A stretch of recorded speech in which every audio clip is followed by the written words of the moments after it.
आपके सामने मैं थोड़ा इंट्रोडक्शन कराऊंगा सुश्री अशोक पाठक जी का। सही आप रखें।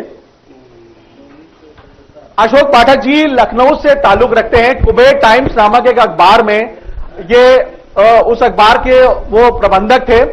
और मैं आप बताते चलूं आपको सर, अगर आप मुझे करेक्ट करिएगा यहां पे, दैनिक जागरण की जो अखबार की जो आज जो सबसे बड़ा देश का अखबार है, मैं ये कहूंगा कि कुबेर टाइम्स के नाते वो अखबार स्थापित है, क्योंकि देश का सबसे अत्याधुनिक अखबार सेटअप आपने लखनऊ में लगाया था। मैंने पत्रकारिता की शुरुआत जब की थी तब ये हमारी सोच थी, क्योंकि उस समय सहारा जैसा बड़ा ब्रांड वहां पे था और सहारा जैसे बड़े ब्रांड के सामने आपने कुबेर टाइम्स को स्टैब्लिश किया, क्योंकि अत्याधुनिक मशीनें आपने लगवाई थी। और जब कुबेर ग्रुप के ऊपर कुछ बादल, संकटों के बादल मंडराए, क्योंकि कहीं ना कहीं सरकार उनके पीछे थी, तमाम मीडिया हाउसेस पीछे थी, तो जो कुबेर टाइम्स की जो अत्याधुनिक मशीनें थी उसके नाते दैनिक जागरण ने अपना जो स्थान बनाया और आज वो देश का सबसे नंबर 1 अखबार बना है। लेकिन उसमें भूमिका अगर अदा की है तो श्री अशोक पाठक जी ने। सर, मैं क्योंकि मीडिया समूह का कार्यक्रम होता है, आपने भी मीडिया में रह करके, और मैं एक बात और बताते चलूं, क्योंकि व्यवसायिक होकर के सरकारों के विरुद्ध लड़ना बड़ा मुश्किल है। मुझे याद है 2009 में मायावती जी की सरकार थी और उन्होंने आपसे बस इतना बोला था कि आप उनसे आके माफी मांगे। जैसा उन्होंने पोटा लगते समय राजा भैया और पूरे जो जितने विधायक थे उनसे कहा था अगर वो माफी मांगेंगे तो उनको वो लोग पोटा नहीं लगाएंगे।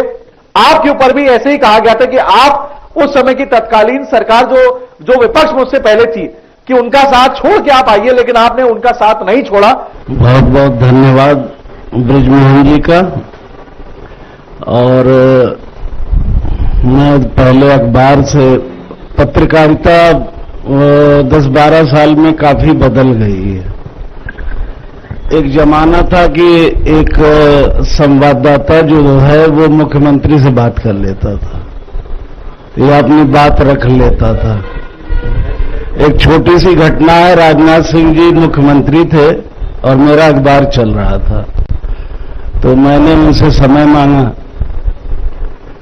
उस समय हेमंत सिंह उनके पीआरओ हुआ करते थे, तो उन्होंने कहा आज समय नहीं है,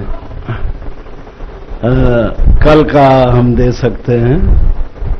तो हमें कुछ जरूरी काम था अखबार से ही संबंधित, बिजली विभाग का कुछ बकाया था, क्योंकि उस समय अखबार चलाना बहुत टेढ़ी खीर थी। 12 लाख रुपए महीने का घाटा होता था, इतना विज्ञापन मिलता नहीं था। तो हमने हेमंत जी से कहा बहुत जरूरी है वरना रात में बिजली कट जाएगी और प्रॉब्लम हो जाएगी। तो उन्होंने कहा कि नहीं, आज व्यस्त हैं मुख्यमंत्री जी, कल मिलेंगे। तो फिर हमारे संपादक थे नरेंद्र भदौरिया जी, बहुत सीनियर पत्रकार है, घनश्याम पंकज जी थे। तो मैंने उन्हें बुलाया और हमने कहा कि एक आप स्टोरी बनाइए।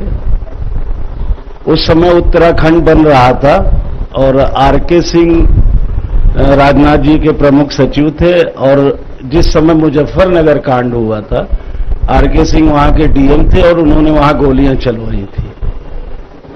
तो मैंने अगले दिन फ्रंट पेज पे एक हेडिंग लगी कि उत्तराखंड के शहीदों के खून से जो है वो मुख्यमंत्री का दामन अछूता नहीं है।